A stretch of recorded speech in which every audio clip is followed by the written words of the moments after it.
Hello, I'm back with another Tales from the Crypt review, and today I'm reviewing The Trap. This was a very interesting episode, and contrary to the other episodes, I wanted to say the budget for season 3 has improved drastically, but this one was a little bit tame. So The Trap, you follow along this couple, and this guy, he kind of is abusive, but he's more so, I want to say, verbally abusive, but there are hints that he does physically abuses her at some instances. And he says hey, you know what? His wife is constantly on his back about the bills and things that they need to afford. And they recently get a call from the insurance agency that says hey, if you don't pay us, we're gonna lose everything, right? We're gonna lose your life settlement. So, I didn't think this through of eating popcorn while I do a review. So instead of losing it, he decides, hey, what if I pretend my death? And his brother's a coroner. So, gets his brother over there.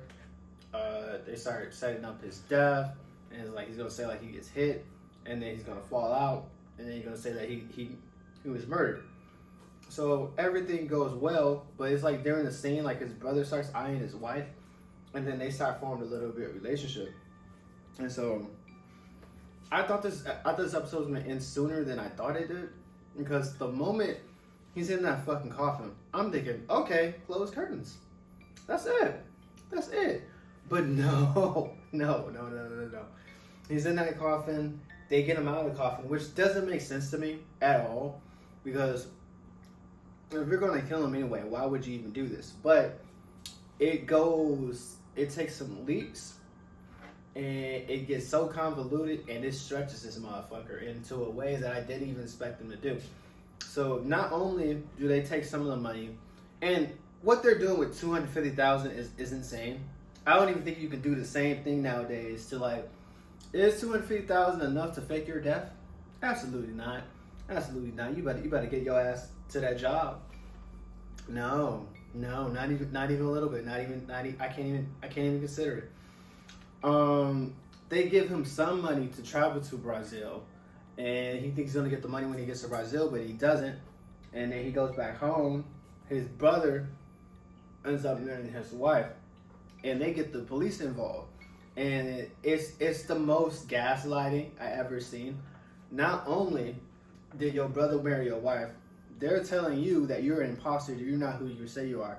Your mom can't verify, your brother's not verifying, and your wife is not verifying. They're saying that you're pretending to be somebody, and you're actually murder yourself.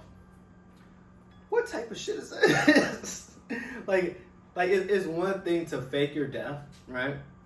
But then imagine being accused of self-deleting yourself. That's crazy. That's crazy. That's so fucking mad.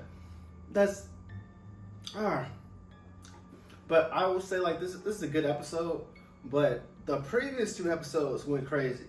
Because you had the police thing, and then you had the first episode. So this was very solid, but I did feel they could have ended this shit way sooner. The moment he was in that coffin, close curtains. Why get him out? And then the way they beat him with that crowbar, he should be dead, or at least his face distorted in some way, right? So I thought the twist was gonna be a haunting. So I'm kind of very disappointed in the direction. It's a solid episode, but there were I feel maybe that was the purpose of the episode, was edging to the sense of okay, it's gonna end here. No, it's gonna end here. No, and it just kept going and going and going. Right? But what are your thoughts of this episode? Comment down below. Like, comment, subscribe, and as always, read those on me. Ciao.